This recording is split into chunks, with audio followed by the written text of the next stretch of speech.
E se os alimentos mais ricos em proteína do mundo não fossem encontrados no açougue, mas nas páginas de um livro escrito há mais de 3.000 anos? E se a sabedoria alimentar que civilizações inteiras usaram para construir seus corpos, sustentar suas jornadas e curar suas enfermidades, estivesse codificada em textos sagrados que a maioria de nós lê como literatura espiritual, mas raramente como ciência nutricional? Hoje vamos explorar 10 alimentos mencionados nas escrituras bíblicas que surpreendem não apenas pela sua profundidade histórica, mas pelo que a ciência moderna descobriu sobre seu perfil proteico. Antes de continuarmos, vou adiantar que o alimento número 2 desta lista contém uma combinação de aminoácidos que rivaliza com fontes animais de proteína, e o número 1 foi descrito no livro de Ezequiel como parte de uma dieta de resistência física que durou mais de um ano. Fique até o final, porque o que você vai descobrir sobre esses ingredientes vai mudar a forma como você olha para a cozinha antiga. Começamos com as sementes de abóbora. No livro de Números, o povo de Israel relembra com saudade os alimentos do Egito, mencionando cucurbitáceas entre os itens de sua dieta anterior ao deserto. As abóboras e suas sementes eram cultivadas ao longo do rio Nilo há mais de 5.000 anos, e suas sementes eram consideradas alimento sagrado no Antigo Egito, enterradas até mesmo em tumbas de faraós. O que a arqueologia nutricional descobriu nesse pequeno grão é notável. 100 gramas de sementes de abóbora secas contém aproximadamente 30 gramas de proteína, comparado a 26 gramas presentes em 100 gramas de carne bovina. Isso não é uma coincidência evolutiva. É o resultado de uma semente que precisou concentrar todo o potencial de vida de uma planta em um espaço mínimo. O perfil de aminoácidos das sementes de abóbora inclui quantidades expressivas de triptofano, glutamato e arginina, sendo este último um precursor direto do óxido nítrico, molécula fundamental para a saúde cardiovascular. Além da proteína, as sementes de abóbora são uma das fontes alimentares mais concentradas de magnésio existentes na natureza, com 100 gramas fornecendo quase 60% da necessidade diária deste mineral. Estudos publicados no Journal of Medicinal Food demonstraram que o consumo regular dessas sementes está associado à melhora do sono, à redução de marcadores inflamatórios e ao suporte da função imunológica. A cucurbitacina, composto fitoquímico exclusivo das cucurbitáceas, demonstrou propriedades antiproliferativas em estudos laboratoriais, sugerindo mecanismos protetores que os povos antigos utilizavam sem jamais conhecer sua nomenclatura química. Os pistaches aparecem em um dos textos mais antigos da Bíblia. No livro de Gênesis, capítulo 43, quando Jacó envia seus filhos ao Egito para comprar grãos durante a grande fome, ele os instrui a levar como presente, entre outras coisas, pistaches e amêndoas. Isso nos diz algo importante. Pistaches não eram um alimento comum. Eram suficientemente valiosos para serem oferecidos como presente diplomático a um governante estrangeiro. Esse contexto muda completamente a forma como entendemos o papel deste fruto nas antigas civilizações semíticas. Do ponto de vista proteico, 100 gramas de pistaches fornecem cerca de 20 gramas de proteína, um número que coloca este fruto seco em território comparável ao ovo inteiro. Mas o que diferencia o pistache de outras fontes proteicas vegetais é sua completude de aminoácidos. Ele é um dos poucos alimentos de origem vegetal que contém todos os 9 aminoácidos essenciais em proporções nutricionalmente relevantes, incluindo leucina, o aminoácido mais diretamente associado à síntese proteica muscular. Pesquisas conduzidas na Universidade da Califórnia demonstraram que o consumo de pistaches produz uma resposta glicêmica significativamente menor do que outras fontes de carboidrato e proteína comparáveis, tornando-os especialmente interessantes para o controle metabólico. A luteína e a zeaxantina presentes no pistache, 2 carotenoides raros em fontes proteicas, acrescentam uma dimensão de proteção ocular que não encontramos em carnes. Os polifenóis do pistache, incluindo a antocianina responsável pela pigmentação roxa de sua casca interna, demonstraram em múltiplos ensaios clínicos capacidade de modular positivamente a microbiota intestinal. As amêndoas aparecem repetidamente nas escrituras com uma simbologia que vai muito além da alimentação. No livro de Números, capítulo 17, a vara de Arão que floresceu milagrosamente produziu amêndoas, tornando este fruto símbolo divino de confirmação e eleição. No livro de Êxodo, os castiçais do tabernáculo foram esculpidos com flores em forma de amêndoa. A amêndoa não era apenas alimento, era arquitetura sagrada, era linguagem espiritual, era o padrão estético escolhido para adornar o lugar mais sagrado do mundo antigo. Nutricionalmente, 100 gramas de amêndoas contém 21 gramas de proteína, além de uma gordura monoinsaturada, o ácido oleico, que é a mesma gordura predominante no azeite de oliva e no abacate. O que torna o perfil proteico da amêndoa especialmente valioso é a sua combinação com vitamina E, em forma natural de tocoferol alfa, um antioxidante lipossolúvel que atua diretamente na proteção das membranas celulares durante o processo de síntese proteica, quando as células estão mais vulneráveis ao estresse oxidativo. Um ensaio clínico randomizado publicado no European Journal of Clinical Nutrition, envolvendo mais de 200 participantes ao longo de 12 semanas, demonstrou que o consumo diário de amêndoas foi associado a reduções mensuráveis nos níveis de colesterol LDL, triglicerídeos e proteína C reativa, marcador inflamatório sistêmico. O magnésio das amêndoas, combinado ao cálcio e ao fósforo, cria uma matriz mineral que suporta tanto a saúde óssea quanto a contração muscular, fazendo deste fruto seco um alimento de recuperação muscular que os atletas de hoje estão redescobrindo. Chegamos às lentilhas, e aqui a história bíblica se torna dramática. No livro de Gênesis, capítulo 25, Esaú vende sua primogenitura a Jacó por um prato de lentilhas vermelhas. Por gerações, essa narrativa foi interpretada como impulsividade ou fraqueza de Esaú. Mas considere o contexto. Esaú havia voltado do campo, exausto, em estado de colapso físico. As lentilhas eram o alimento mais rapidamente disponível e nutritivamente denso que Jacó podia oferecer. Não era uma troca simbólica apenas, era uma transação de sobrevivência. 100 gramas de lentilhas cozidas fornecem 9 gramas de proteína, mas o dado mais impressionante é que as lentilhas secas chegam a 25 gramas por 100 gramas, aproximando-se da carne magra. Além disso, as lentilhas são ricas em lisina, aminoácido que frequentemente está em déficit em dietas baseadas em cereais, tornando a combinação de lentilhas com pão integral tão comum nas dietas bíblicas, uma estratégia de complementaridade proteica notavelmente sofisticada. Povos antigos descobriram por observação empírica aquilo que a bioquímica nutricional só formalizaria no século XX. O índice glicêmico extremamente baixo das lentilhas, combinado com sua densidade em folato, ferro não M e zinco, as tornam um dos alimentos mais estudados em contextos de saúde cardiovascular e prevenção de diabetes tipo 2. Uma meta-análise publicada no Archives of Internal Medicine, que compilou dados de mais de 15 estudos prospectivos envolvendo centenas de milhares de participantes, confirmou que o consumo regular de leguminosas como a lentilha está associado a reduções significativas no risco de doenças cardíacas isquêmicas.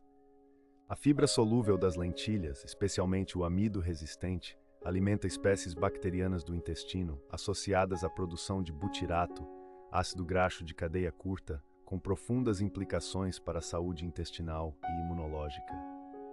O grão de bico merece um capítulo à parte na história bíblica da alimentação. No livro de 2 Samuel, capítulo 17, quando o rei Davi foge de Jerusalém durante a rebelião de Absalão, seus apoiadores lhe trazem alimentos para sustentar a tropa, e entre esses alimentos estão grãos torrados, alimento que os comentaristas bíblicos identificam como versões ancestrais do grão de bico tostado. Esse detalhe é revelador. Quando um exército precisava de alimento portátil, calórico e proteico para sustentar soldados em campanha, o grão de bico era a escolha. 100 gramas de grão de bico cozido fornecem aproximadamente 9 gramas de proteína, e 100 gramas do grão seco chegam a 19 gramas. O perfil de aminoácidos do grão de bico é complementar ao do trigo e outros cereais, e por isso a combinação de humus com pão pita, que persiste no Oriente Médio há pelo menos 5.000 anos, é uma das estratégias de nutrição proteica completa mais antigas que conhecemos. A concentração de arginina no grão de bico é especialmente notável, aminoácido que a medicina esportiva moderna usa em formulações específicas para suporte vascular durante o exercício. Estudos publicados no Journal of Nutrition and Metabolism demonstraram que o consumo regular de grão de bico melhora os marcadores de saciedade, reduz o consumo calórico total nas refeições subsequentes e melhora a composição corporal ao longo do tempo. O composto fitoquímico bioxanina A, uma isoflavona encontrada no grão de bico, tem sido estudado por suas propriedades anti-inflamatórias e potencial papel na prevenção de certas condições crônicas. A resistência do grão de bico ao calor de cozimento, que preserva grande parte de sua estrutura proteica, o torna excepcionalmente biodisponível comparado a outras leguminosas. Se você está aprendendo algo novo neste vídeo e quer continuar explorando a ciência por trás da alimentação das civilizações antigas, considere se inscrever no canal. Publicamos regularmente sobre os alimentos que moldaram a história humana e o que a pesquisa moderna descobriu sobre eles. As nozes, com sua forma característica que se assemelha ao cérebro humano, aparecem no Cântico dos Cânticos, no capítulo 6, onde o amado desce ao Jardim das Nogueiras para contemplar os frutos do vale. As nogueiras eram cultivadas em jardins reais e templos desde a antiguidade, e Plínio o Velho escreveu sobre a importação de nozes para Roma a partir de regiões da Pérsia, referindo-se a elas como frutos persas de valor excepcional. No contexto bíblico, o jardim de nogueiras era um símbolo de abundância cultivada, de riqueza ordenada. 100 gramas de nozes contém 15 gramas de proteína, mas o que distingue absolutamente a noz de qualquer outro fruto seco é seu perfil de ácidos graxos ômega 3. A noz é a única fonte de origem vegetal com concentrações significativas de ácido alfa-linolênico, precursor dos ômega 3 de cadeia longa EPA e DHA. Essa combinação de proteína com ômega 3 anti-inflamatório cria um alimento com propriedades sinérgicas que vão muito além da simples soma de seus nutrientes individuais. Pesquisas do Hospital Universitário de Navarra, parte do estudo PredMed que acompanhou mais de 7.000 participantes por 5 anos, demonstraram que o consumo de nozes estava associado a reduções de 24% no risco de eventos cardiovasculares maiores.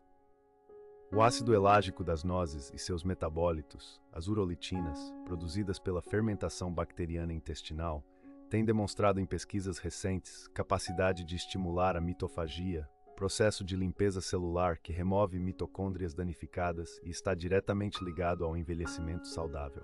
O gergelim é um dos alimentos mais antigos da humanidade e um dos primeiros cultivos de óleo que existem. No livro do profeta Isaías, há referências a sementes oleaginosas usadas na preparação de alimentos para festas sagradas, e escavações arqueológicas em Mohenjo-Daro, na atual Paquistão, encontraram evidências do cultivo de gergelim datando de mais de 5.000 anos. Na tradição bíblica e judaica, o gergelim já era parte integrante da cozinha desde os primeiros relatos históricos, e sua presença nas tumbas egípcias confirma seu status de alimento de valor. 100 gramas de sementes de gergelim secas contém 18 gramas de proteína, com um perfil de aminoácidos incomumente rico em metionina e cistina, 2 aminoácidos sulfurados que frequentemente são os nutrientes limitantes em dietas vegetais. Essa característica tornava o gergelim um complemento natural para leguminosas, que são ricas em lisina, mas relativamente pobres em aminoácidos sulfurados. O tahine, pasta de gergelim que persiste na culinária do Oriente Médio há milênios, quando combinado com leguminosas no hummus, cria um alimento proteicamente completo que civilizações antigas descobriram intuitivamente. O sesamim e o sesamolin, lignanas exclusivas do gergelim, têm sido extensivamente estudados por suas propriedades antioxidantes e hepatoprotetoras. Pesquisas publicadas no British Journal of Nutrition demonstraram que o consumo de sesamim reduz marcadores de estresse oxidativo hepático e melhora o metabolismo lipídico. O cálcio do gergelim, especialmente quando consumido com casca, chega a concentrações que superam as do leite de vaca por peso, tornando um alimento de construção óssea que culturas sem acesso a laticínios utilizaram por milênios com notável eficácia. Os pinhões representam um alimento que aparece nas escrituras de forma indireta, através das árvores que os produzem. O cedro e os pinheiros são mencionados repetidamente nos textos bíblicos como símbolos de força e permanência, e as regiões do Líbano e da Síria, coração geográfico das narrativas do Antigo Testamento, eram abundantes em pinheiros mediterrâneos, cujos pinhões compunham a dieta das populações locais.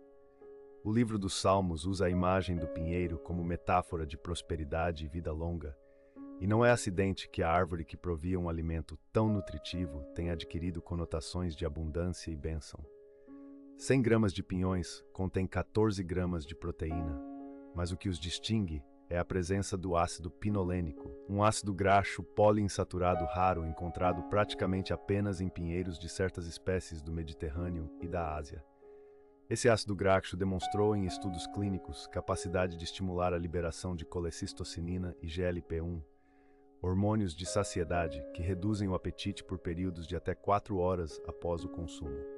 Populações mediterrâneas antigas que consumiam pinhões regularmente podem ter beneficiado de mecanismos de controle de apetite que a farmacologia moderna ainda está tentando replicar sinteticamente. O feijão, em suas múltiplas variedades, é um alimento com profundas raízes bíblicas. No livro de 2 Samuel, capítulo 17, feijões aparecem explicitamente entre os alimentos trazidos para sustentar o rei Davi e seus guerreiros durante a fuga de Absalão. No livro de Ezequiel, capítulo 4, o profeta recebe instruções específicas para preparar um pão de sobrevivência com trigo, cevada, feijões, lentilhas, milho e espelta, um alimento formulado para sustentar um ser humano por mais de um ano. Essa formulação, analisada do ponto de vista nutricional moderno, revela uma sofisticação espantosa na complementaridade proteica e de micronutrientes. 100 gramas de feijão cozido fornecem entre 8 e 10 gramas de proteína, dependendo da variedade, chegando a 23 gramas no feijão seco. O feijão preto, variedade cultivada no Brasil há séculos, tem um dos perfis antioxidantes mais elevados entre todos os alimentos de origem vegetal, com concentrações de antocianinas comparáveis a frutas vermelhas. Essa combinação única de proteína com pigmentos antioxidantes confere ao feijão preto propriedades que nenhuma fonte proteica animal possui. Ensaios clínicos, publicados no Journal of the American College of Nutrition, demonstraram que o consumo regular de feijão está associado a reduções no risco de síndrome metabólica, independentemente de outros fatores dietéticos. O amido resistente do feijão, que escapa da digestão e alcança o intestino grosso intacto, é fermentado por bactérias produtoras de butirato, criando um ambiente intestinal associado à redução da permeabilidade da mucosa e à modulação da resposta imune sistêmica. A linhaça nos leva ao último e possivelmente mais surpreendente alimento desta lista. O linho é mencionado extensivamente nas escrituras bíblicas, desde o Êxodo até o livro de Provérbios, onde a mulher virtuosa do capítulo 31 trabalha com linho e lã. O linho era cultivado primariamente para fibra têxtil, mas suas sementes eram consumidas na alimentação, na medicina e na preparação de óleos. Hipócrates, aproximadamente contemporâneo dos últimos escritos do Antigo Testamento, prescrevia sementes de linho para inflamações intestinais e dores abdominais, uma aplicação que a gastroenterologia moderna validou plenamente. 100 gramas de linhaça contém 18 gramas de proteína, mas é o perfil de ácidos graxos que eleva este alimento a uma categoria diferenciada. A linhaça é a fonte mais rica em ácido alfa-linolênico dentre todos os alimentos conhecidos, com proporções de ômega 3 para ômega 6 de aproximadamente 4 para 1, uma das melhores razões anti-inflamatórias que existem na alimentação. Os lignanas da linhaça, fitoestrógenos que são convertidos pelas bactérias intestinais em enterolignanas bioativas, têm sido estudados extensivamente por pesquisadores do Memorial Sloan Kettering Cancer Center por suas possíveis propriedades hormonalmente moduladoras. Uma meta-análise de 28 ensaios clínicos randomizados, publicada no Journal of Nutrition, concluiu que o consumo regular de linhaça reduziu a pressão arterial sistólica de forma estatisticamente significativa, com efeitos mais pronunciados em participantes com hipertensão estabelecida. A mucilagem da linhaça, polissacarídeo solúvel que envolve a semente ao entrar em contato com água, cria um gel protetor que retarda a absorção de glicose e melhora a saciedade, mecanismo que as antigas civilizações aproveitavam ao incorporar a semente moída em pães e mingaus, sem compreender a química subjacente. A ciência moderna não descobriu esses benefícios. Ela os confirmou. Qual desses 10 alimentos mais te surpreendeu? Conta pra mim nos comentários. Foi a linhaça com seus ômega 3 em concentrações raras? Foram as sementes de abóbora com mais proteína que a carne? Ou foi o grão de bico que sustentava exércitos inteiros em campanha? Quero ler sua resposta. E se você ainda não se inscreveu no canal, agora é o momento. Cada vídeo aqui é uma viagem ao cruzamento entre a sabedoria mais antiga da humanidade e a ciência mais atual. Nos vemos no próximo.